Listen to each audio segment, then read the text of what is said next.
I'll put the kettle on, all right? Yeah. Thanks, Gran. Oh, it's all right, my darling. It's okay. I'm so sorry. No, don't be. Come on, come here. It's fine. Listen, I'm thinking Speed Dial's Finest, and then an action film of your choosing, which, of course, will be anything with Jason Statham. I love you. Back at you. Gorgeous girl. The talk of the street. Talk of the street. The talk of the street. Talk of the street. The talk of the street. Talk of the street. The talk of the street. Talk of the street.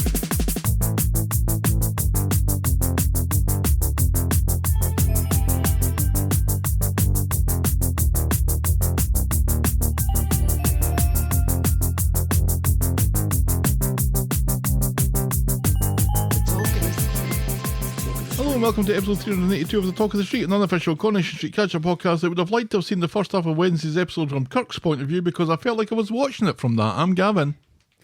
And I know the best way to end an episode with gut-wrenching, emotional storylines is to end it with an Irish woman singing Sweet Caroline poorly while Glenda and Rita just watch. Oh, we went round the houses, but we got there in the end. How are you? Am I wrong? To be honest, Helen, I forgot how that started. Sarcastically. Oh, okay. Oh, very in keeping with this week's episodes then. How's it going? Yeah, all right. It's been a quiet week here in Lake Wobegon, so I have a job interview on Monday. That's exciting. Exciting. Yes. So instead of auction talk, it will be banking talk, which is so much more exciting. Well, let's not count our chickens quite yet. Okay, so I won't rush to make the possibly theme tune for that. For banking talk. Yeah.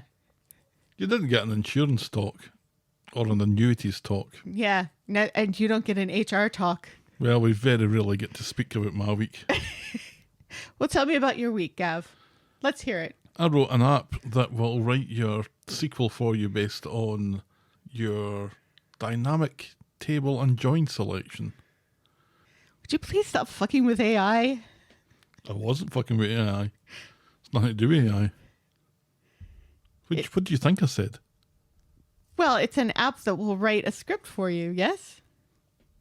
It's an app that will write my sequel for me. Yeah. But I wrote it. But you didn't write it. I did write it. See when I say I wrote it? No, but you're not going to be writing your sequel. Something else is going to be writing your sequel. Yeah, my code. Maybe this is why we never talk about my work.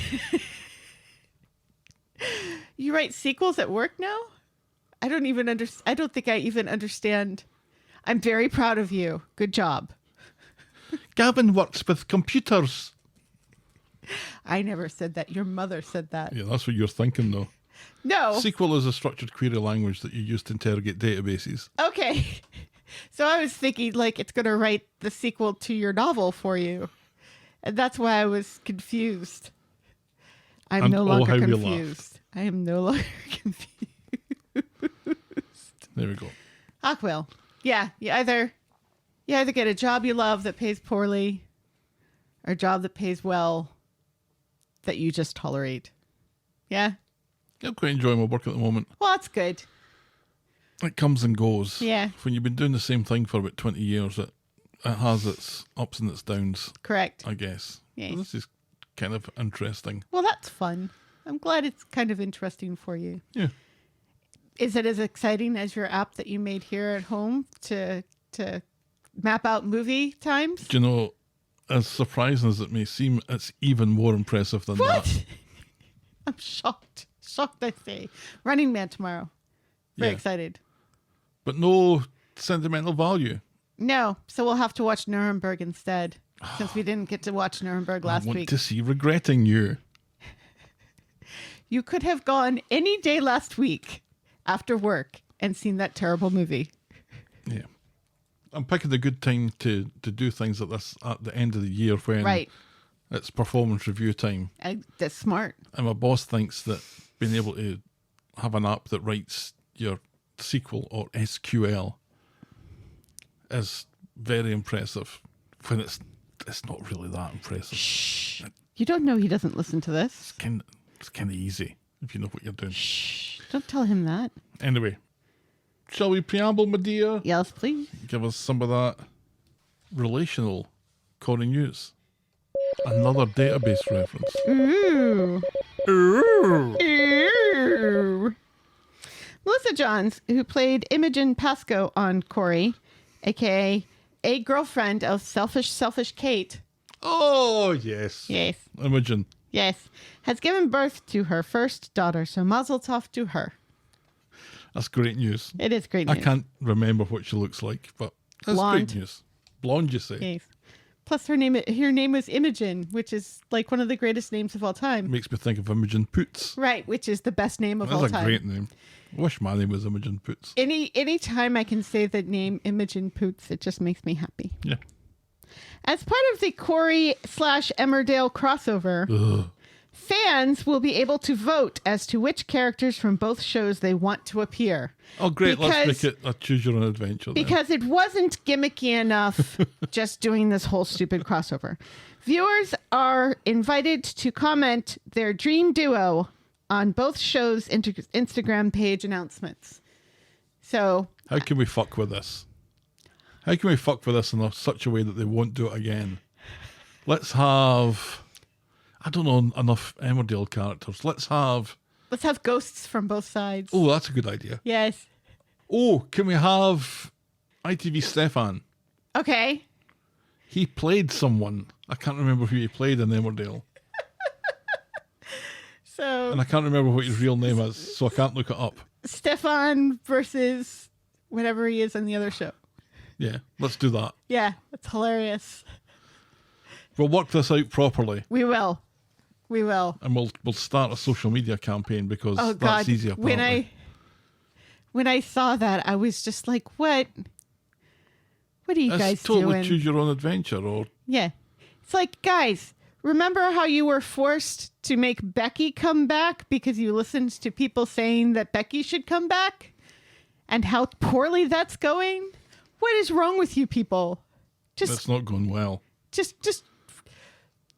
Just write something on your own. Use your own creativity. People on the internet aren't always smart or have the best of intentions. Hive mind. When you we'll get something like Bodie McBoatface. That was a great name, It was a great name. and they didn't go with it. They didn't use it. Pricks. Yeah.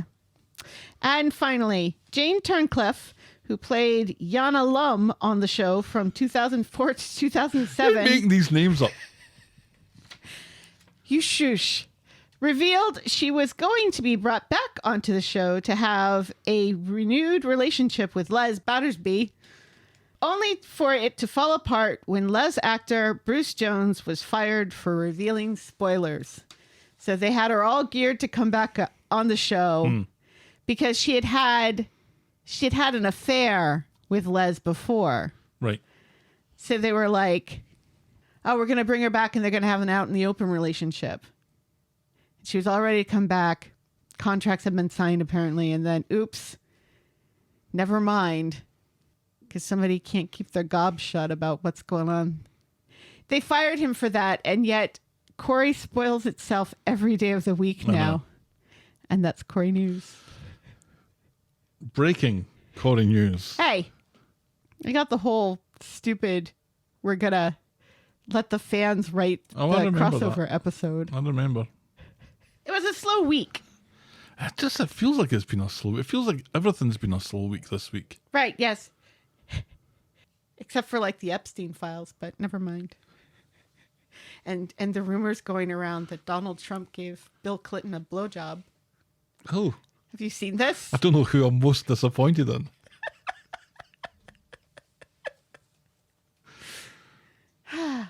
Is that who he was talking about when he said he didn't have sexual relations with that woman? I mean, that here's difficult to gender, isn't it? Anyway, no politics in this, Helen. Yeah. Jesus.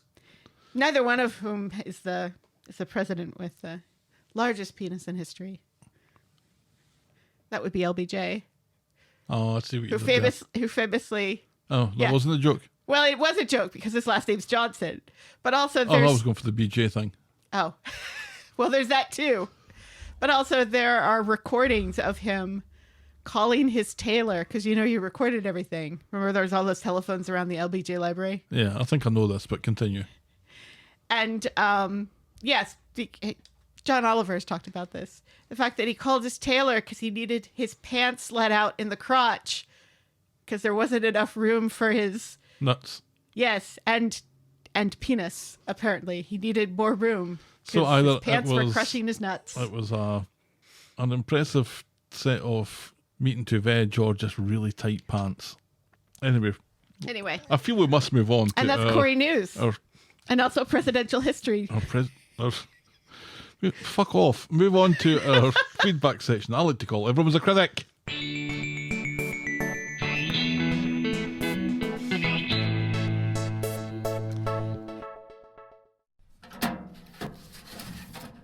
Physical mail! Physical mail? Physical mail? I had to go to the post office today to pick up some physical mail. It's a hard life, Helen. It is a hard life. We have another package. This time, I promise you, we haven't already opened it. Because you only got it today. Because I only got it today. That was intentional. But here it is. Whatever it was, it might be broken.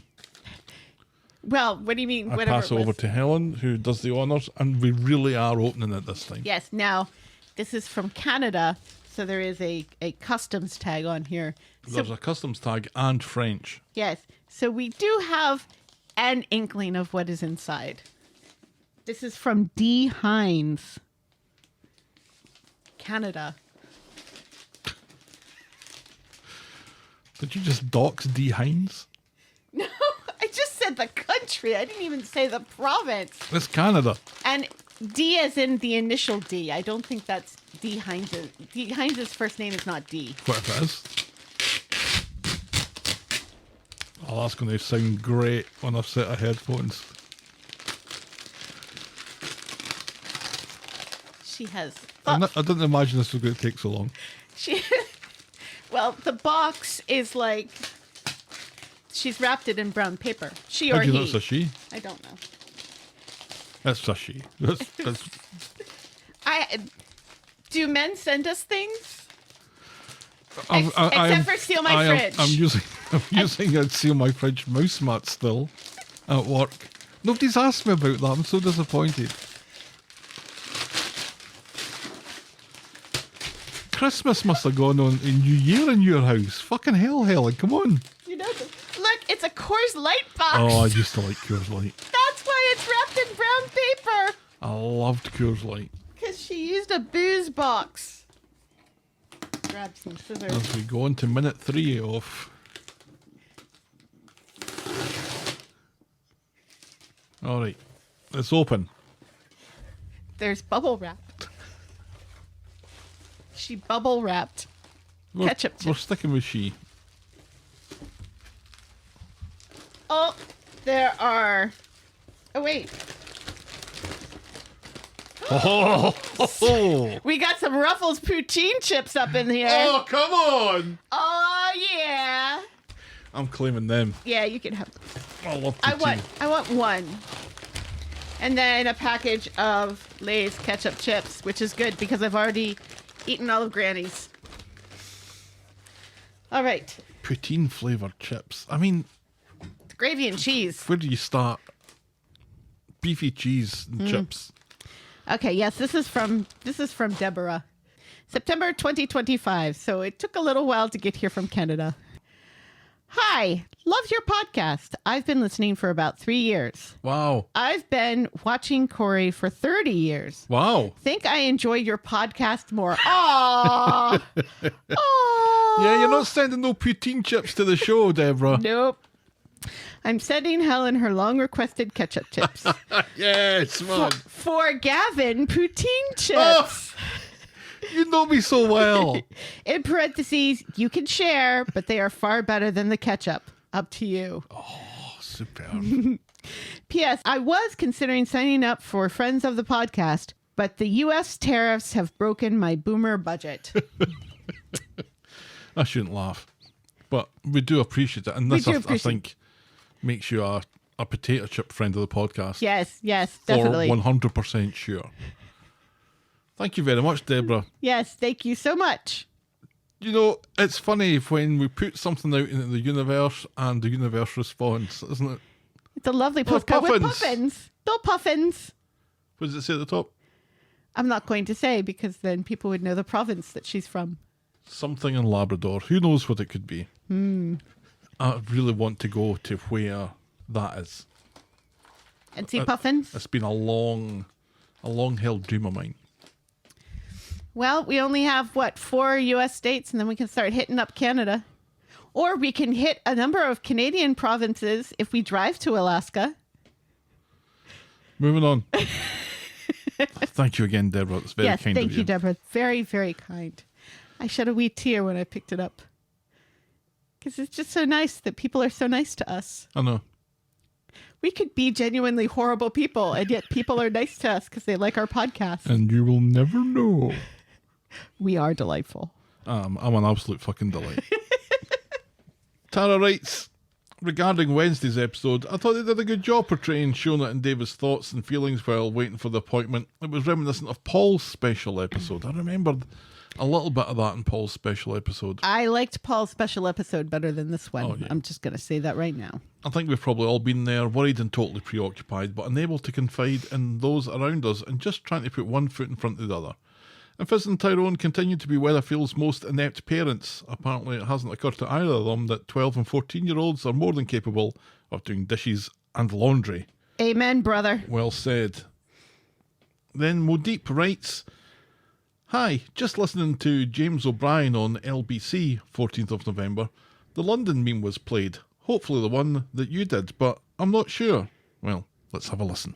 And London's always had that slightly, what's the word that I want? James It's always O'Brien. had a slightly intimidating air to it. The less time you spent in London, the easier you are to persuade that it's scary. I'm on my way to London. London? Oh, yes, it is. Yes. She's on her way to London. London? I'll go to London this afternoon. I'll be out your hair then. London? University College London. London? Going to London. London? Going where? London. London?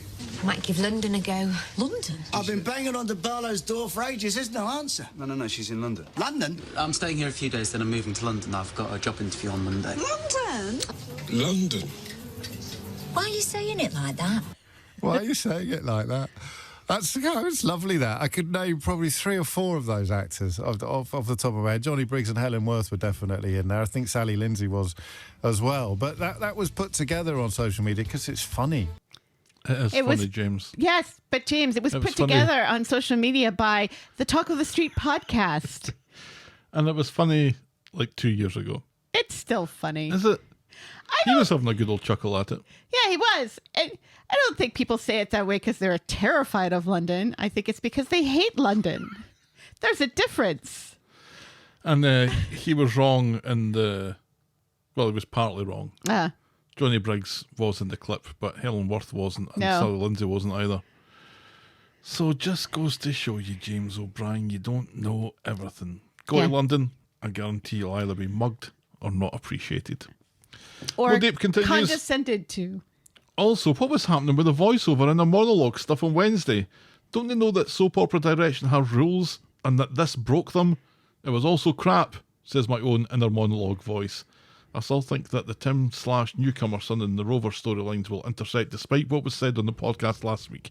Yes, you might be right about that, Modeep. But thank you for the nod to James O'Brien. I would have watched that or listened to it myself probably at some point. Yeah. You're not a fan of James O'Brien? I don't know who the fuck that is. And also, he didn't give us credit, so no. I'm not a fan. And also, apparently, doesn't know what Helen Worth sounds like. Or Sally Lindsay.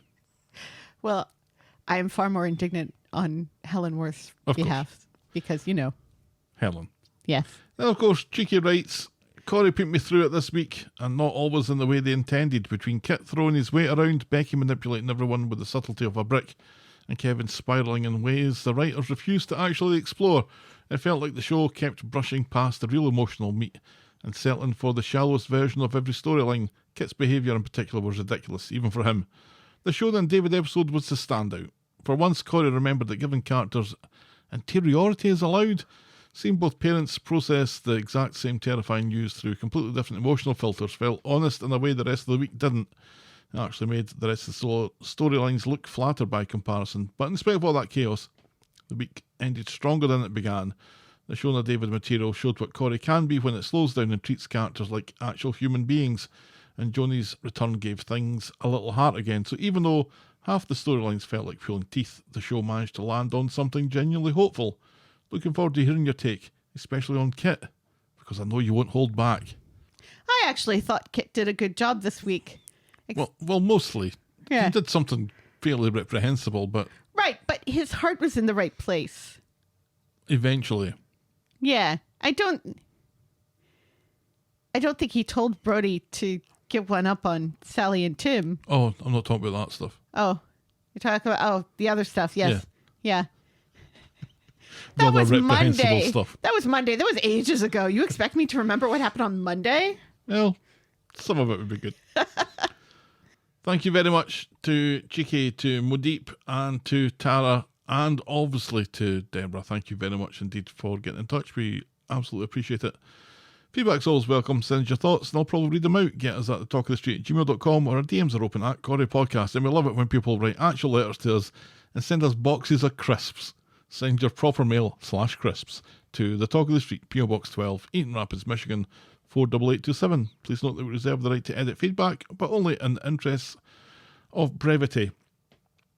And now we'll podcast for coffee. Woohoo!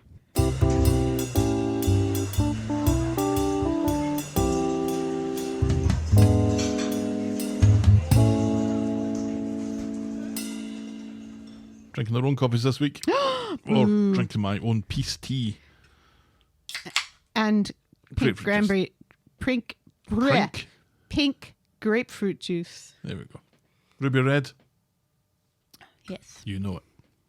The Talk of the Street is and will always be free on your podcast provider and on the YouTube, so if you think our show is worth anything more than the time it takes to listen to it, if you want to show your appreciation, or if you want more weekly and monthly content, here's your options. Sign up to be a friend of the podcast for as little as $2 a month.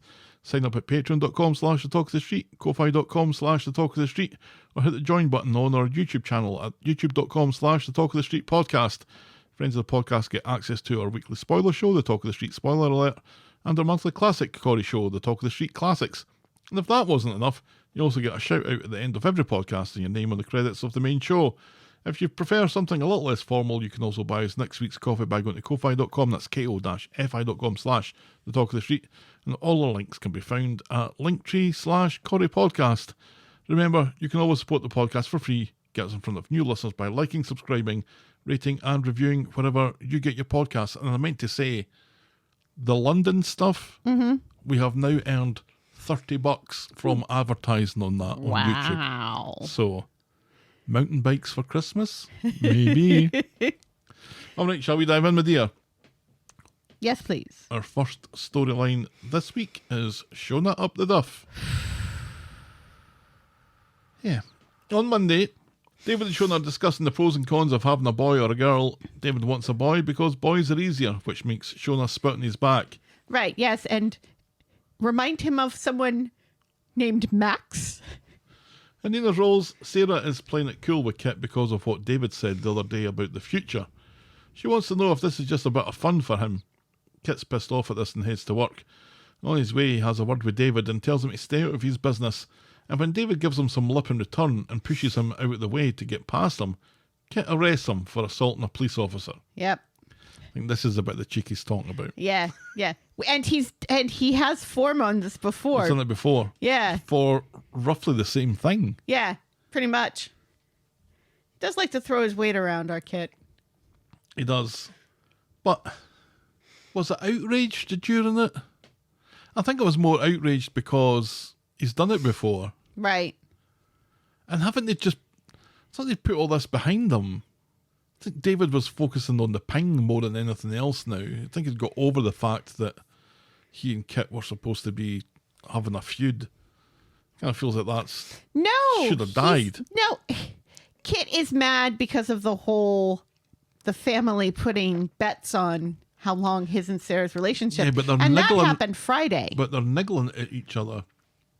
Goes back to the whole Kit shagged Shona thing and the stuff in the aftermath of that. Right, yes. But David, I think, only brings that up because, Kit's like, how dare you, make jokes about my relationship and put money on it. And he's like, and David's like, shut up, you shagged my wife, sort of thing. So you know how it is when somebody offends you, when you're mad at somebody, your anger is strengthened by recalling every other wrongful thing they've done to you your entire life, even though it's over now. Yeah, I suppose. While David is dealing with this, Shona ropes Sarah into taking her to the scan because David's so fucking unreliable. Meanwhile, David explains about the scan and begs Kit, telling him he has to see the baby and apologises for the other day and wants to be there for his new kid and he can't let Shona down. So Kit tells him to get in the car and David thinks he's still getting arrested for reals until Kit announces that he's going to drive him to the hospital under blues and twos, which I'm sure is against protocol.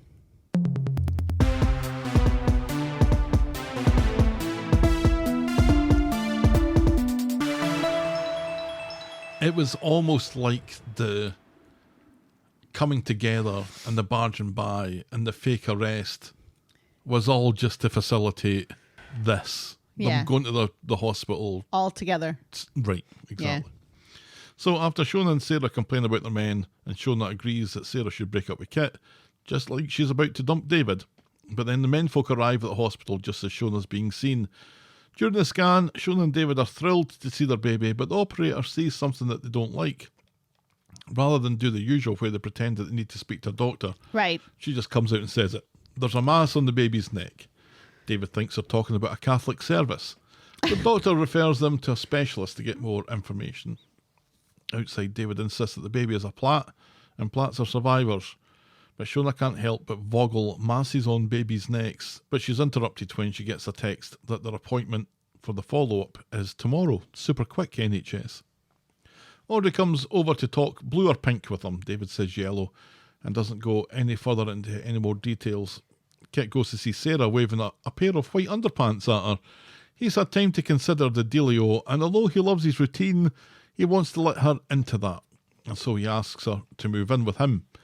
No fucking chance, she says, and his heart sinks. You move in with me, you prick, she says. And I guess they agree to do that. They're going to go into Sarah's. It's all up in the air right now. Sarah's flat set is more established. Yeah, and Kit's flat isn't big enough for Harry. I think it's only a one-bedroom. Kit's flat. What are you basing this on? Because the few times that we've seen Kit's flat, it looks very cramped and small. I thought they were the same flat. I don't think so, because there's like stairs. The stairs in Kit's flat are like in the middle of the living room sort of thing. Back at number 8, David tries to keep Shona's spirits up, but all she can do is worry that it's going to be bad news tomorrow. On Wednesday, at number 8, being pregnant and worried has made Shona a ventriloquist. Sadly not. No. These are her inner thoughts that we're now privy to. Turns out Shona's dead sarcastic and passive-aggressive and downright aggressive in her head to David, who's trying to distract her, to Dee Dee, who has the audacity to have a healthy baby eventually, and to Roy, who wants to talk about trains. Yeah, and if there was any doubt that the show has forgotten that she has brain damage, that doubt is over. They have forgotten that she has brain damage. So I was putting the sarcasm and passive aggression down to that. I don't imagine these are the sort of things that goes through Shona's head. No, none of this sounded like Shona or brain damaged Shona. These thoughts did not sound like either one of those characters, if I'm honest. Because, yeah, she's the one who tends to look on the bright side of things and loves Roy and is nice to people, even in her thoughts. Yeah. Yeah, none of this. She's not always nice to people in her. And the problem with the brain damage was that she didn't have a filter and she would just say nasty things to their faces. Right, yeah. She doesn't quite done that for do a that. while. Yeah, she hasn't done that in a long time. But she was also kind of goofy. And she's no longer goofy. I don't think David sounded particularly like David. No. Or those thoughts either. Even his voice He was recording it in a room that didn't have very much reverb. seemed wrong. Like it was like Jack P. Shepherd. It wasn't like David Platt. Yeah, I know what you mean. Yeah. I think my main problem with it is, well, first of all, why do you give us access to these people's thoughts when we haven't had, it's not Peep Show. It's not Peep Show where you have access to people's thoughts. That's the whole point of the show. Right, yeah. This isn't the point of the show. So by giving us access and then taking the access away half an hour later, Yeah. makes it a TV show. Makes it, you take away the suspension of disbelief Right, a little yeah. bit. And also it's really exposition heavy, because what we should be doing is listening to Shona say her lines and see her face and see how she reacts, and from that we infer how she's really feeling. Right. But instead she tells us how she's really feeling. Yeah. So that's really telly and not showy and very exposition-y. And also, if you're going to do that, you need to commit to it for the whole episode. If you're going to do this... I was kind of glad when they stopped it, to be honest. Well, yeah, but then... Because we talked about the very special Paul episode where it was basically Paul up in his head, which made sense because at that point, Paul couldn't really talk anymore. Yeah. So... Yeah. And was dying. Mm-hmm. And it was the whole episode, more or less. It didn't cut into other storylines. It was Paul. And if you're gonna do a special, and that's the right thing to do, is like, if you're gonna do a special episode, do a special episode. Don't say, oh shit, we have 20 more minutes to fill here. Let's just shove a poker game in here. And some other shit. Mm-hmm. Yeah. Not feeling it. No, I didn't think I would feel it, and I didn't. Yeah. I did see quite a bit of praise for it. I think maybe the jury's out. Yeah. Because a lot of people didn't seem to like it, but a lot of people did. Which is par for the course. Right. And I think maybe the people that liked it more because of the characters that were involved in it. But I don't know, man. This feels like a slippery road to start going down. Right. Doing the gimmicky things like this. And right, yes. And normally these are maybe held for big weeks and where you're more likely to allow them the latitude to become a different show. Right.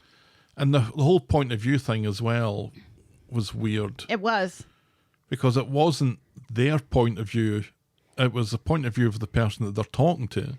Yeah. So while it's Shona, we hear her thoughts and we see her face. Yes, we're inside her head, just like John Malkovich. But we're not inside her head because we see her head. Yeah, but then we also kind of see her perspective, like, yeah, it was mostly the other way stuff. around. It was mostly the other way around. Yeah, they couldn't stick to one or the other, which is stick to one or the other. But again, this isn't Peep Show. Stop being Peep Show. Yeah. I did not feel like that added any sort of emotional weight to the story. Right.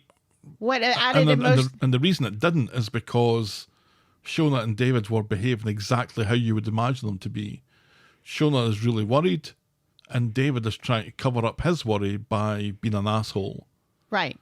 And they both recognise what's happening. Yeah. So getting access to their inner thoughts wasn't telling us something that we didn't know. Right. Or couldn't have worked out. Right, exactly. And it did mean, unfortunately, and we'll get to this, we saw the same things happen twice. Yeah. I mean, there are some slight differences because they don't work in the same place. So there were some slight differences in the points of view. But then once we get to the hospital, all of that internal stuff ends. Right. And it's like... Why? Exactly. If you're going to do this whole voiceover thing and we're going to make this really emotional because we're going to tell you all their thoughts. Then we just stop it. commit to it. Mm-hmm. Yeah. If you liked it, great. It just didn't work for me. There are two things in this world I hate. Voiceovers and Sir Paul McCartney. What about a voiceover done by Sir Paul McCartney? Oh, don't get me started. Yikes. So anyway, Shona calls Roy a twat and storms away from work on her break, and she bumps into David, who manages to annoy her even more by being nervous. Roy finds her in the community garden later and asks her what's wrong, but she can't tell him even when he says that she can tell him anything. Just one of those days when my inner thoughts are audible, says Shona.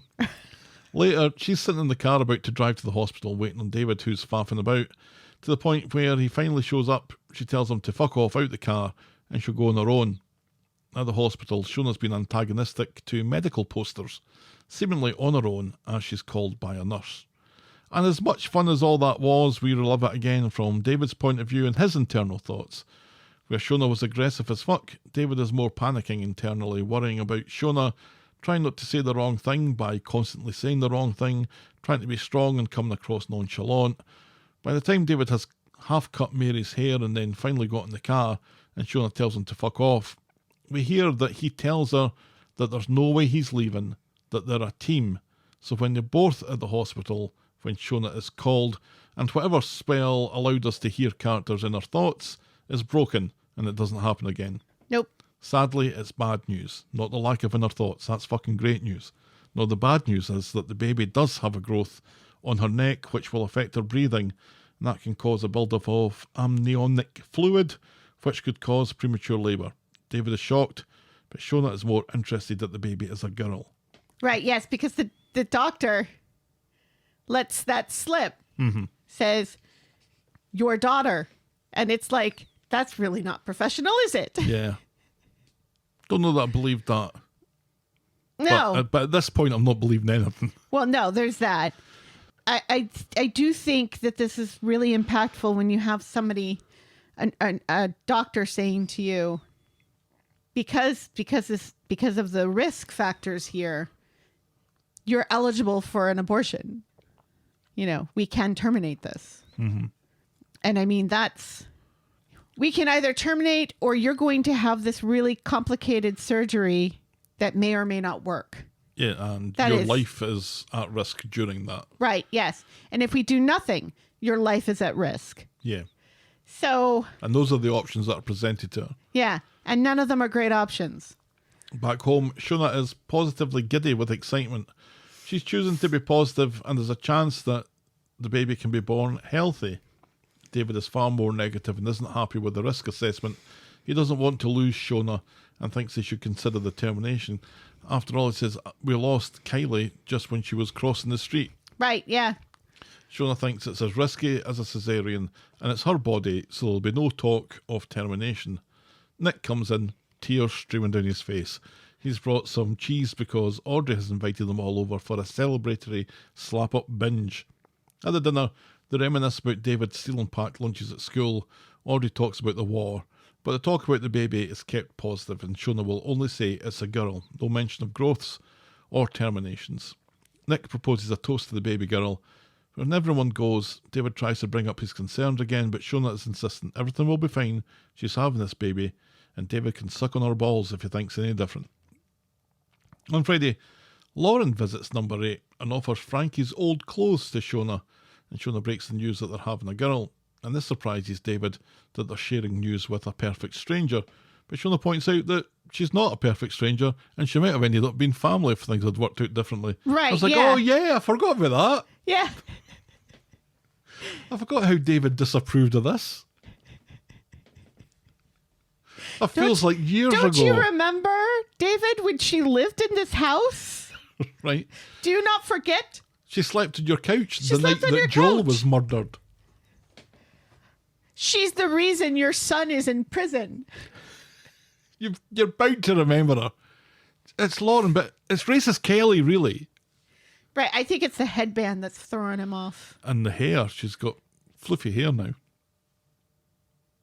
At the salon, David combs Leanne's hair for a very long time while her wet hair. Maria and Bethany chat about the fragility of life and pregnancies and how David should treat Shona well. So David goes home, kind of apologises, wishes there was something they could do.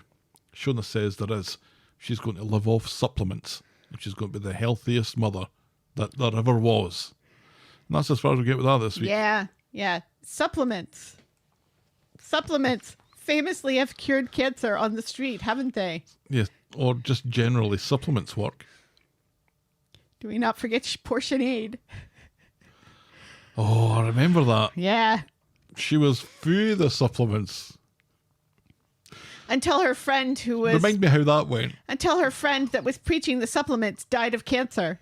And then she's like, well, maybe I'll go on chemo after all. Too late. Too late. Too late, Sinead. Too late. Oh, well. It's a baby cancer story. And I think cancer stories generally...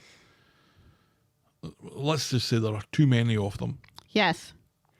And there have been too many of them this year. Yeah. But this one's a baby, and that feels even more depressing. And not even a baby, like a fetus. Yeah. A baby who is not even really viable yet.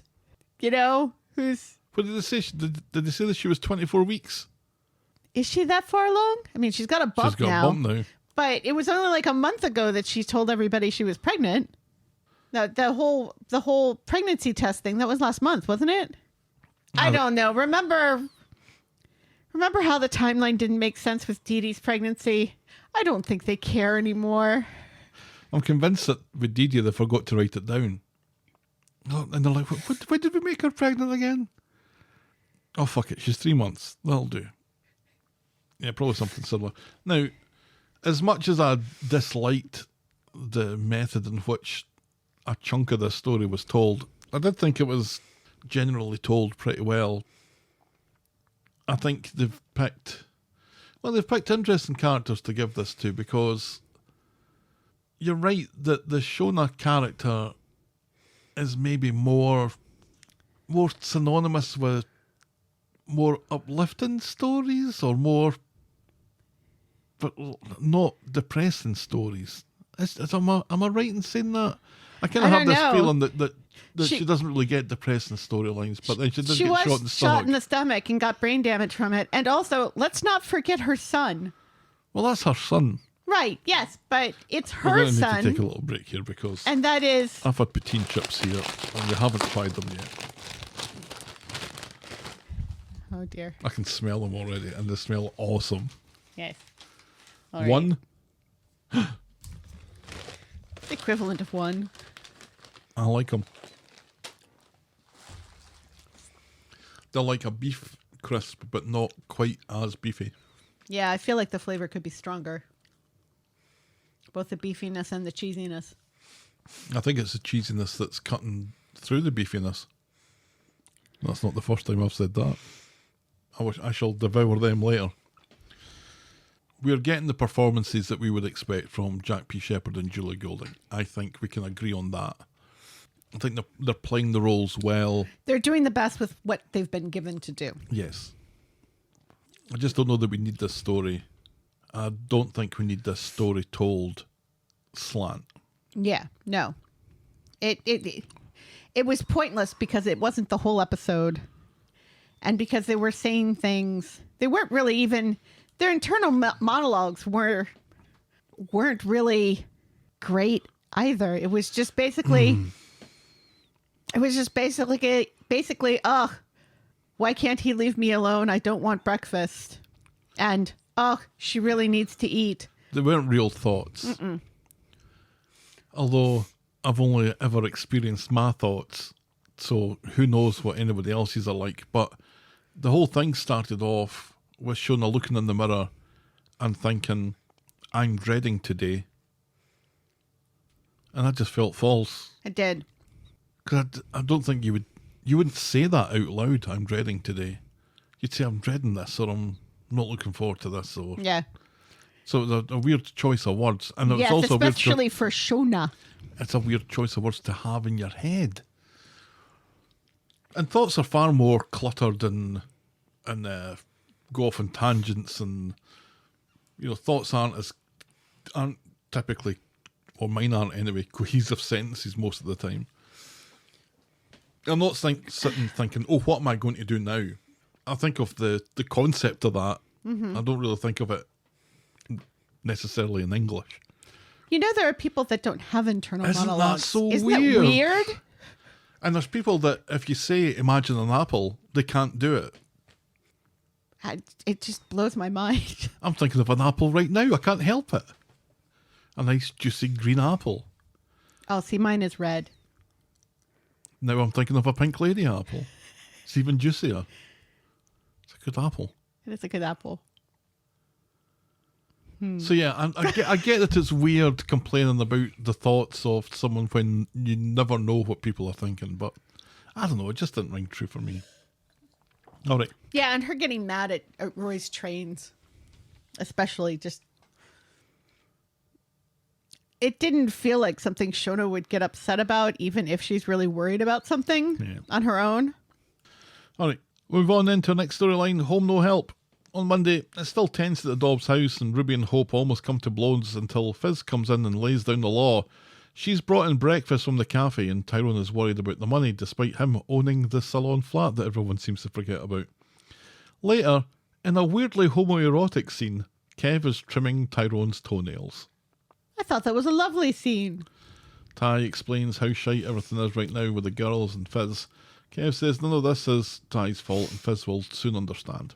Meanwhile, it doesn't seem that Fiz is in the mood to understand anything as she physically assaults her sewing machine and then complains to Michael about how Tyrone just sits about doing nothing all day. Even when he wasn't in a wheelchair, I don't get the idea that Tyrone did much around the house anyway. Mm-hmm. Michael tells her to speak to Tyrone. Kirk is the next one to come over to help Tyrone fold clothes, and Fiz comes in and is pissed off that Tyrone hasn't already done it and storms upstairs. She seems to be being hugely unreasonable. I don't know. Folding laundry is something Tyrone can do. Yeah, and he and Kirk were going to do it. Yeah, but those clothes have been sitting there all day, and they only start There's a doing time it. crunch on this.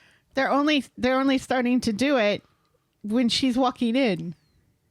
I can understand Fiz's point of view, I think. And wasn't Tyrone doing the dishes? I think he was doing the dishes at the time. I don't think so. He was. It wasn't like he was just sitting about doing nothing. He was doing something while he was talking to Kirk. I don't know. It just seemed like she was... I can understand her frustration. How's that? On Wednesday, at Devs, Tyrone learned from Michael that Fiz totally fucked up a machine yesterday. So he goes to the factory in his wheelchair, even though he doesn't work at the factory, and she sheepishly admits to taking her temper out on it. But she recognises that this isn't his fault. It's not his fault that he's in a wheelchair. But it's a lot of work at home. Ty promises things will change, and he'll start helping out around the house by going to work. Pronto. They promise to communicate better. I think they've said that before. On Friday, Tyrone wants to go back to work and do office stuff to keep Fiz happy, but Kev has no interest in opening up the garage just for him and goes back to his bed. Tyrone opens up anyway and spends a few hours knocking things over until Kev comes over. Tyrone doesn't understand why Kev hasn't stepped up because that's what partners do, they help each other out. Kev apologises and knows that he isn't doing enough. Tyrone, who had promised yesterday to improve his communication with Fiz, dingies her call so he can stay out drinking with Kev. Yeah. And that's as far as we get with that this week. They're just the worst. And I don't think that dinging the call thing was meant to be a callback to what he'd said and how this kind of contradicts what he said just 24 hours later. Yeah. But it does. It does do that. Let's communicate by me ignoring you. Right. I think that's where a lot of her frustration comes from. Is that she keeps trying to talk. Although she did keep the whole phone smashing thing from him. I don't know. They're both the worst. They're both the worst. They're both the worst. Evelyn should not have left them alone. Phil with 2 L's. Run like the wind, Phil with 2 L's. You dodged a bullet. Certainly. Would have been thruple of the year, though. Why was I thinking of Phil with 2 L's lately? We brought him up last week, didn't we? We did. Oh, he made it into my Vogue video. That's what it was. Oh, that's right. Yes. Yeah. Things rhyme with L, which explains that. Yes. Yeah, I'm not sure where we're going with the tying a wheelchair thing. It is seemingly just there to cause tension between the two of them. And then we've got the tension between Ruby and Hope. Ruby looked like she was going to go for Hope, and Hope was basically bring it on, bitch. Yeah. But I don't think Ruby was about to step down from that. Yeah, and this is the problem, is that neither one of those parents is addressing the underlying problems that caused Ruby to cyberbully Hope. Right. That Ruby is ignored and Hope gets away with everything. Right, yeah. They're just basically perpetuating that. And, as was pointed out in the feedback section, both of those girls are able to help around the house and should be doing so, and should have been doing so for a number of years, I would have said. Right, yes. Yes. And not just because their dad's in a wheelchair now. Right.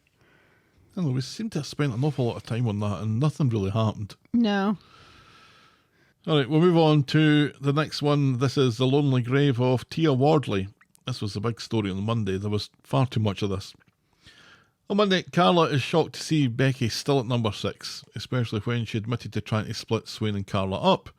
Becky denies it and says it's all in Carla's head. Carla's also not exactly falling for Becky's excuse, which is made worse when Swain offers to speak to Costello, and Becky is a hard no on that. Carla's had enough of this pish. Yes. Privately, Swain thinks Carla's probably right about not trusting Becky and not trusting the excuse about being scared of the gang again, but she doesn't want to upset Betsy too much. Swain asks if Becky is telling the truth about the surveillance, and Becky offers to leave as Swain doesn't trust her, and so Swain falls for the bluff. Later. Which is ridiculous I and know. stupid, and it makes me want to throw things. Because Becky didn't deny it. No. If you don't trust me, then I guess I better move out then. Yes. Well, okay Go then. for it. Don't Bye- let the door hit bye- you on the way out. Bye-bye now. Later, Carla speaks to Swain about the pish Becky is spouting. If the gang is watching her, why come here? What about keeping Swain safe? What about keeping Betsy safe? Betty Swaif. Swain is thick as shite in the neck of a bottle here as Becky sits on the stairs and eavesdrops. Swain can't take the risk of not believing Becky. Curtis's gang. Yes, you can. Curtis's gang are very real, she says. Becky, Are they, though? Because the same guys work for Harvey. it seems that the only people that we know in Curtis's gang are Ant and Dec. Right. And both of them are in prison. Right. And both of them also worked for Harvey. So how powerful could this gang even remotely be? Becky swears on Betsy's life. This is a new low, says Carla. And she calls Becky a cuckoo in the nest. It's my fucking nest, shouts Becky. Fuck no, it isn't. Your name isn't on the mortgage for this place, asshole. And even though this is as good as admitting that she's trying to break Carla and Swain up, Swain refuses to see it like that. Oh, for fuck's sake. Becky storms off to the community garden where she turns on the waterworks for Betsy, not like that, and says how much of a nasty cow Carla is. Becky just wants a life and no one believes her. Betsy says that she believes her, and so does Swain. So Betsy is super riled up when she and Becky go back to number 6, is sick of Carla's constant digs, and says Becky is only safe here for reasons never fully explained. Nope, says Carla, when Swain looks like she's going to buckle, and she orders Becky to leave. Swain reluctantly agrees, thinks it might be for the best, and Becky pretends that this is fine and fucks off back to her flat. On her way to the flat, she calls Costello, promises that she'll get Swain and Betsy on that flight to Spain, and tells them to organise yet more flights. And that's as far as we get with that. This will be the 3rd or the 4th plane ticket that Costello's bought for this presumed dead woman. Right, yeah. How is she even getting on a plane? Right. Does she have fake ID with a fake name on it? She's got to have a fake passport. Right. Which is not easy to get, I would imagine. Yeah, it's Especially tricky after to get a real passport sometimes. Yeah. Especially after Brexit. I can't imagine how, but let's just say sure. I don't know. I blame a lot of things on Brexit. Everything gets blamed on blah, blah. Brexit or tariffs. Or Jimmy fucking Fallon. That's just you, though. Yeah. Oh my God, Becky is so annoying. She's so annoying. What is going on with her hair? And that jacket's back. I'm sure the jacket was gone for an episode or two, but it's back. It's practically crawling itself. But oh God. Yeah. And again, Becky still seems to think that she's in a position of power here. And in a position of power with Costello, who has threatened to kill her. Yes. Yes, because now all of a sudden she's threatening to kill his daughter. And it's like, just kill her already. Yeah, please. This was like the worst idea the Corrie writers have ever had. Listening to the fans. But then I saw things online this past week where people were saying they should bring Aiden back now that Eve is back. Dead Aiden? Yeah, dead Aiden. If they brought Becky back, why can't Aiden have faked his death? Because he didn't fake his death. Johnny saw the body. Mm-hmm. So either he faked his death or he's a ghosty? Well, ghosts do exist in Corrie. We've established this. It's true. But just because Eva's on the show again doesn't mean that we have to create an Aiden ghosty. It's so dumb. No, we don't have to do that. No, we don't. We really don't. Please don't do that. I mean, I'm glad that Carla is finally getting angry about this. She should have been angry from the start. She should have been angrier from the start. Yeah. Swain should be fucking angry about this. And she was angry from the start, but she's very much mellowed on it. Mellowed on Betsy's behalf. And it's like, be the parent here. Be the parent. Your child does not get to orchestrate your life. Mm-hmm. That's not her job. Your job is to protect her. And you're not protecting her if you're letting Becky back in the house. No, we're forgiving an awful lot here, and we're not asking enough of the right questions. No. The whole Spain thing has been bought more or less by Betsy 100% now, despite the fact that Becky refuses to talk about anything in any great detail and also doesn't have a tan and has that horrible jacket. And you'd think that after 4 years of pretending to be dead and not making any attempt to get into contact, which, you know, they're blaming Costello for, which is way too convenient. I don't think they were angry long enough about that. And they've let her back into the bosom of their home far too easily. They're falling for her lies far too easily. And the question of why are you back now and what has changed, I don't think they've not really explored that with her at all. They're unconvincingly convinced by all of this bullshit. Yeah. And for a 18-year-old, that's maybe believable. But for Swain, it isn't. A detective.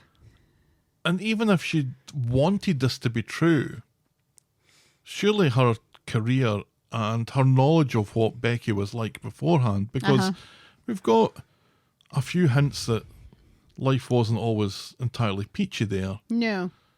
That the willingness to believe all this at face value seems very misplaced. I don't know, it just annoys me so much that we got practically a day of contentment before this was all thrown in the air. And I know that the suggestion is being that seeing the announcement of the engagement is what has brought her back, but if you've been away for 4 years, surely you're imagining that this is going to happen, and you really should have made your peace with it. Not if you're a psychopath. Well, maybe. You know, she was probably expecting Lisa to mourn her for the rest of her life and not get engaged to someone else. Which she was probably on course for doing. Or so she would have us believe. Yeah, exactly. Right, moving on. Yes. The next one is Sucks to be a Webster. Mm-hmm. On Monday, good news for Abby. She can move into Lauren's old flat later today. Kev learns this from Shona later and seems put out. After I thought he was put out by it last week after overhearing it in the pub. He clearly didn't overhear it in the pub. Apparently he wasn't put out at all. So to cheer up, he goes to trim Tyrone's toenails, and he admits there that he still loves Abby despite everything that happened.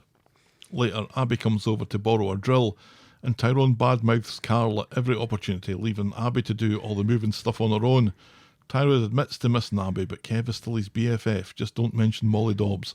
And he neglects to mention anything that Kev said to him earlier, and advises that she just leaves it alone to let Kev cool down. On Wednesday, it's the Island of Misfit Toys. Kev's having a poker night, and the characters who were in work that day were Adam, Sally, Tim, Michael, and Billy. The Bible loves a bit of Texas Hold'em. Michael doesn't know how to play poker because his dad was addicted to gambling. Adam purposefully got Billy addicted to smack a few years ago and thinks that Billy killed his mum. Kev is dinging calls from Abby and suggests that they make things more interesting. How could it be any more interesting than this cast that we have here? The only one that looked like he was kind of meant to be there was Adam. Which is weird. Right. Because when was the last time you saw Kev and Adam hanging out and talking to each other? Exactly. But Adam's in his environment here playing poker. Yeah. I get Sally and Tim. Tim's there because of Kev, and Sally's there because of Kev as well, but Sally's there because of Tim. Yeah, I get the two of them because they are friends with Kev. Michael? I don't believe that Michael never learned how to play poker because his dad was addicted, because they just found out his dad was addicted like 5 years ago. Mm-hmm. And he's been an adult the whole time we've known him. Yep. So that doesn't make any sense. But it also seemed like everybody on the street was invited to this poker game, because you have randos out on the street saying, you going to Kev's poker night? No, I'm going to go to the cocktail night instead. Or I'm just going to go home and paint my toenails. Everybody's talking about Kev's poker night. As if it's a thing that happens all the time. And Kev's not famous poker night. The very first time there's ever been a poker night at Kev's house. I'm trying to think. There have been other poker nights that I remember. I remember Don Brennan losing big time to Mike Baldwin in a poker game, which ended up with Don dying. Yeah. And a fiery death. I don't remember a poker game all that recently. No. But this only showed us one hand of poker. Right, and it didn't seem that anyone was taking it particularly seriously, No. apart from Kev. No, it was weird. And again, it felt like, because it was tacked on to the very special episode, Yep. there's no weight to it. No. There's no weight to it whatsoever, because we're still back in the mentally we're still with David and Shona for the rest of the episode. We're still wondering why we can't hear their inner thoughts anymore. Right, yeah. So, and why we can't hear these people's inner thoughts. So that would have been interesting. It's like today we hear everybody's inner thoughts. Right. Even Kirk. No. His inner thoughts are, I am so depressed and nobody knows my sorrow.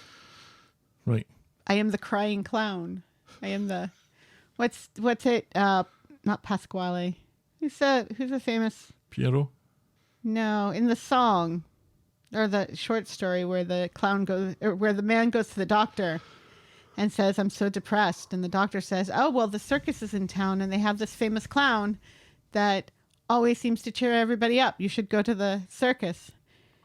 And the man says, Doctor, I am that clown. Oh, it wasn't a joke. No.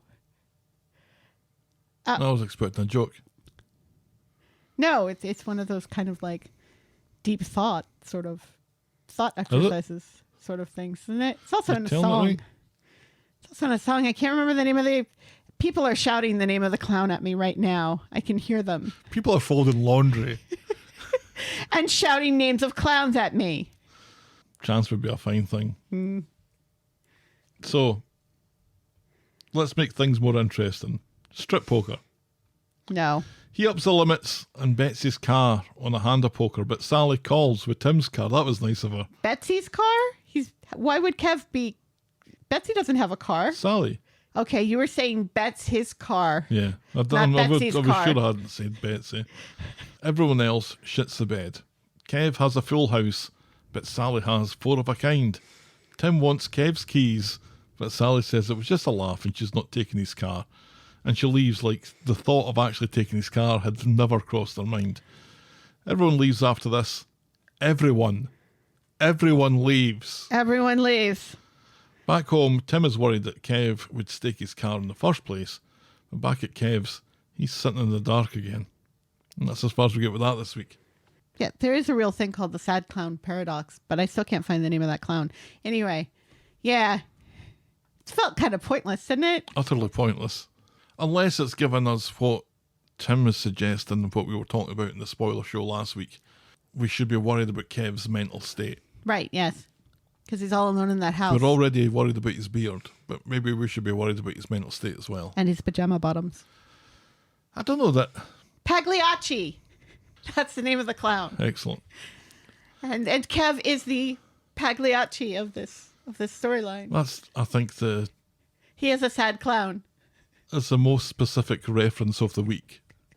Most specific reference of the week. Pagliacci. The sad clown paradox. Yeah, I don't know, because there were moments this week where it kind of seemed like Kev was trying to pull himself out of all of this, because he does eventually show up at the garage. He was in the dark for a bit. And he is the one who organized this poker night. Not very well, obviously. No. Because these are the people who showed up. People that he barely knows. Right, yes. And Billy. Why's Billy there? I don't think there's anything that says that a vicar can't gamble. Gambling's a sin in the Bible. What I read said that the Bible says it warns you against a love of money and greed and putting money in front of everything else, which in a roundabout way disapproves of gambling. But I don't think there's anything to stop clergymen taking part in a game of poker. Right, yeah. And our church does host a purse bingo for charity. So there we go. Gambling for purses. But it still seems weird. It does. That Billy's there. One of the people there is Billy. Right. Because when was the last time you saw Billy and Kev in a deep conversation? Or Kev and Adam. Right. Or Kev and Michael. Maybe Adam has offered to represent Kev before, probably. No. But, yeah, I mean, as you pointed out, it's really weird that Michael, whose father is addicted to gambling and has ruined his family's life twice now through addictive gambling, would go to would even show up at a poker night. You know, it's like when an alcoholic's kid goes to a bar. Right. Like, wait a second. Well, it's probably going to go one or two ways. Either they're going to be an alcoholic or they're going to be firmly against alcohol. Right. But here Michael is at a poker game without knowing how to play poker. Right. Because he doesn't know how to play poker. Why would you go to a poker game if you don't know how to play poker? He had nothing else on. Poor Michael. Maybe it's Michael we should be worried about his mental health.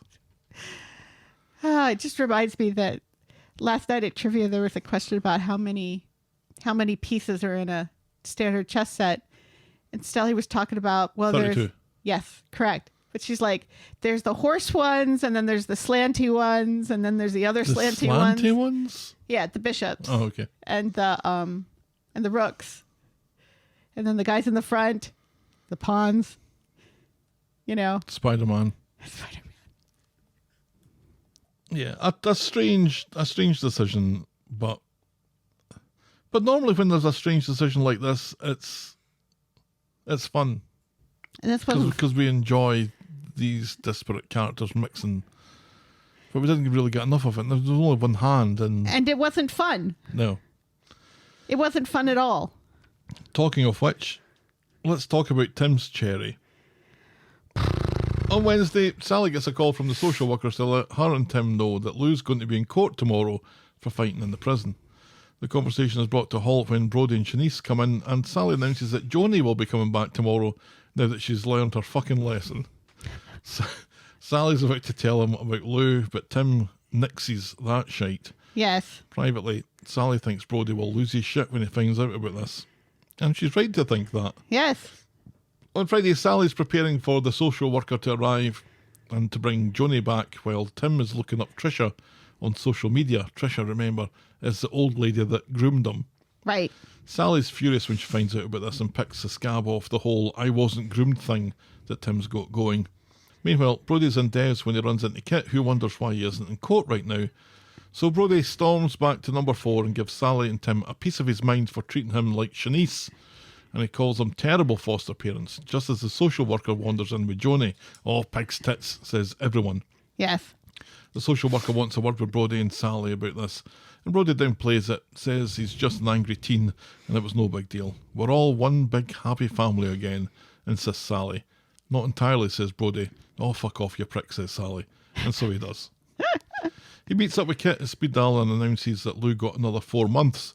Kit thinks that's a pretty good deal considering, and he calls Brodie a fucking idiot for not working out why Sally and Tim kept this information from him. So Brodie goes home and apologises and realises how lucky he is to have Sally and Tim on his side taking care of him. Damn straight. Sally's happy about this, but still pissed off that Tim is pursuing his groomer on socials. Tim storms off and tells Sally that he's not his real mum. And that's as far as we get with that. I don't know, man. I do find it kind of weird that Tim is looking at pictures of Trisha on just a little bit the social media, on the internet, looking at pictures of this woman who hadn't even really given any thought to in like 40 years. Mm-hmm. Now all of a sudden he's like stalking her socials. It's like, dude, you have Sally. Shut the fuck up. Is it because he really knows that something was wrong here and maybe he's looking at it to try and, I don't know, help him deal with it? I think you're giving Tim more credit than is due. Because you can either ignore it or you can face it, I guess. Yeah, it's not really facing it, though, stalking her on social media. Because it's not like he's talking to her. He's just looking at pictures of her, which is creepy. Which is maybe helping him remember. Do you really think? I don't know, there's no other reason, because I don't think he fancies her. I don't think he wants to be with her. I don't think he wants to put his relationship with Sally in any jeopardy. I don't know. I don't know why they would make him do this. They're only making him do this so that they could tie this whole stupid Will and Megan thing. Mm-hmm. That's why they're doing it. Right. That's entirely why they're doing it. That's the only reason why. To remind us that this is a thing. Right. We haven't forgotten about it after all. Boo. It was nice to see Shanice again. We haven't seen her for ages. Her cute wee face. Yep. And it was actually quite nice to see Joanie again. She seems to have learned her lesson. Yes. And is far more calm. Yes, she's no longer wears her hair in a tight ponytail, and she's a lot less angry. Yes. That few months with her aunt seemed to have worked out quite nicely. Yes. And Brodie, when he came back and was apologetic, right, seemed to come from his heart. Yeah. And the follow-up, because it wasn't just an apology and then that's that. It was an apology and here's why I'm sorry. Right. And I'm sorry because of these things that I appreciate, that I have, that I've got people that care for me, I've got pizza in the fridge, right, a roof over my head, and that's because of you and it's not because of anybody else. Right, yeah. So I think he does get it. Yeah, and he also seems to be recognizing that none of these good, safe things that Sally and Tim are providing for him are things that he's ever really had in his whole life. Mm-hmm. So, you know, because he says, you know, I'm still getting used to having people who genuinely care about me. Yeah, that was quite nice. Yeah. I'm still not happy that they're asking us to like him. No. And, you know, that conversation with Kit as well could have gone a very different way, where he got angry at Kit and stormed off instead of actually thinking about why Sally and Tim might have kept things from him. You know, because Brodie a couple of months ago would have just gotten angry and stormed off and not thought about anything at all. Mm-hmm. So he's got a tan. He's been in Spain longer than Becky. Yeah, where did he get that tan from in November? In Manchester. Some people just take a tan, though. When the sun just has to come out true. from behind a cloud and suddenly. Yeah, they Benny's take a like tan. that. Mm-hmm. Benny takes a tan in December in Michigan. Yeah. I did think it was quite funny, though, when Sally. Because Sally apparently, throughout the meeting with the social worker, has been going on about how they're one big happy family again. And the social worker says, yeah, you keep on saying that. Yeah. And when she says it after the social worker leaves, and Brody says, well, not everyone. Sally's face when she talks to him after, it was just so funny. It was funny. Oh, seriously? You're going to do this? You're going to pull this shit now? Shut up. Yeah, beat it. Very good. Next up is Theo No Sleeves. Just a few scenes on Friday for Just this. a few. Thank God, just a few. Theo has finished his jobs for Carla, but Todd is super busy preparing to bury a local dignitary tomorrow. Ooh la la. Theo meets Gary in the pub, which is where Gary does all his business these days, and it looks like Pete might be back in the circle of trust. Theo bemoans how he can't get any building work on account of him being a psycho, and he might need to sell his scaffolding, but if he does, Danielle will nab the money. Gary might have an idea, though. Todd joins him later, and Theo announces that he'll be working with Pete again after all, and they can't afford to be fussy. Todd, though, kiboshes it, saying that he wouldn't be comfortable with this. Todd is under strict alcohol limits by George because of tomorrow's important funeral, but Theo decides to be an asshole and gets Todd pie-eyed on the vodka tonics to the point where he can't remove his own shoes when they get home. Right. Then later, Theo deletes a text from George warning Todd about a 7:30 start in the morning, but he might just do that because George apparently doesn't know the difference between your possessive and your abbreviated. And that's as far as we get with that this week. Leash. So Todd's going to probably sleep in and miss the funeral or let George down in some way thanks to Theo and his shenanigans. Right, yes. Because Theo's like, you can't have this big important job. Well, I have no job. Well, I don't think that was what he was taking exception to. I thought he was taking exception to the fact that Todd said you can't work with Gary. And I think that's part of it. Okay. Yeah, that's all part of the whole, oh, you said you're trying to tell me that I can't do this job with this guy, and yet you can go and, swan around burying dignitaries. So I'm going to fuck up your job. So then I have to do this job because one of us has to work. Yeah. Oh, do you think he wants Theo's a dick. Todd to lose his job because of this? Probably. Oh, if we'd been an Undertaker, it's Todd's identity now. And George said Toddicles again. I like it when he says Toddicles. Me too. It's so close to testicles. It's definitely a neighbour. That's a good nickname. It's slightly difficult to say. Toddicles? Mm-hmm. You have to think about it a little bit. You should say it like it's a Greek name. Toddicles. That is how it should classically be pronounced, Yes, definitely. Toddicles. Because then that's slightly less close to testicles. Unless you say testicles in the Greek way, which would be testicles. The more you know. Yeah. Yeah, well, look at them and they suddenly got a bit fancy. All right, our final story They're on wearing tonight. togas. Meet the Driscolls. On Monday at the pub, Will leaves without saying cheerio to Ben or Eva Cakes. Ben hates the atmosphere this is causing. After everything that he's put them through, they expect some fucking respect. Maggie thinks he needs to get back into his athletics and she has a list of clubs that he can join, but Ben insists that he'll sort that out. But it's Eva who comes up with an idea after learning that James is doing more freebies of his PT course at the Red Rec, and so she signs Will up for it. James speaks to Will about his training regime at the precinct, but Will spends the entire meeting texting Megan. James has had enough of this pish and storms off. He goes to the pub to give Eva Cakes a refund even though it was a freebie, and he explains that Will was wasting his time. But Will comes in and says that James is a poor excuse for a trainer who's a washed-up lower league football player who couldn't run the Red Rec if his life depended on it. Oh, fuck off! And he's as boring with his new head as he was with his old one. That's certainly true. Maggie thinks Ben and Eva should listen to the boy for a change. Oh, fucking cheers, says James. It annoys me when James says PT. Yeah. It annoys me so much. Because it could be physical therapy. It could be part-time. Physical training, I think, is what it stands for. Well, yeah, physical therapy, physical training, part-time. Somebody who... Post-traumatic. Paul Thomas. Minus the Anderson. And I mean, the whole PTA, Paul Thomas Anderson, is its whole other... Parent-teacher. Association. Yeah, I don't like anything that comes out of Will's mouth, if I'm honest. Oh, there was James. It's James that keeps us saying PT. Doesn't Will say it too? I don't know.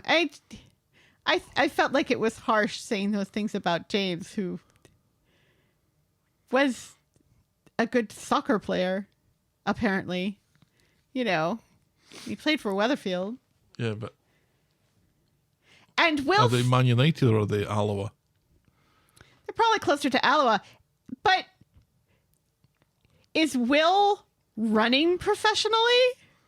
Does Will have aspirations to the Olympics? Yeah, he does. He speaks about it this week. Running in the LA games. I don't believe that boy's a does. I'm sorry. I'm sure he's fit. Yeah. I'm sure he can run. Yeah, but we've never seen it. He's not an Olympian. Right. Is Hull where all of the Olympic athletes go to practice their running? Do they have an elite? I think it's Ethiopia where that happens, isn't do they have an elite school in Hull for running? Because he keeps making it seem like Hull is better. Hull is better at, elite sports for youngsters than Manchester. Does Hull have a Premier League team? It used to. Doesn't anymore, though, does it? I don't know. I don't know. I don't keep up with it. Does Manchester famously have a Premier League team? It has two. Yeah. So fuck off with your Hull worship. And I mean, we all know that it's really, older woman worship, but... And I know short women can be athletes. That can be a thing. And you don't have to be athletic to be a coach. No. But it does help. But I don't believe that Will is an athlete, and I don't believe Megan is a coach. All this ableism of short people. How dare you? No, I'm sure height is not a restriction, but I look at it and I think, yeah, I'm not buying it. It's like that time that you see, I don't know, in a movie you'll have somebody like Goldie Hawn landing a helicopter, and you go, nah, I'm sorry, I just don't buy that. What is there's some movie where like Mark Wahlberg is like a scientist or something. Yeah, it's like, come on, you fuck. It's like, come on. Shut up. He can't spell scientist. You expect me to believe that Marky Mark is a physicist? I don't think so. Right. Yeah, there's just you get vibes, and I just don't. You just only sort of believe that Matt Damon is a genius at math. You only just sort of believe it. The number of times that they try and tell me that he's an astronaut, and I'm going, Matt Damon's not a fucking astronaut. He's Matt Damon. Well, he's going to be Ulysses here soon, or another like Greek person, because he's in the Odyssey movie. I mean, it's not like he's Brad Pitt or that. Brad Pitt, I could believe, is an astronaut. Anyway, on Wednesday, Matthew McConaughey made a great astronaut. He did. He had the jaw for it. Right, yeah. He was a little too tall, though. On Wednesday, at the Rovers, Will isn't home again, but this time he calls to tell Ben and Eva that he's in Leeds at an athletics meet. How far away is Leeds from Manchester? Not far. Okay. Fucking kids, eh? Ben loves driving around the north of England and suggests that he goes to Leeds to get him, but Eva Cakes put the kibosh on that because she's running a cocktail night at the pub and she needs Ben there. At the poorly attended cocktail night, Rita's getting fucked on hurricanes. No, she takes one sip. But it's funnier to say that she's getting fucked on hurricanes. No, because I want to talk about this, because this made me angry. It made me angry that the show wants me to believe that Rita has never had a hurricane before. I don't believe that either. It's not even like a fancy newish cocktail. It's a hurricane. That woman has been on vacation before. She's drunk a hurricane. She talks about being a cocktail waitress before. That woman has had a hurricane. This is true.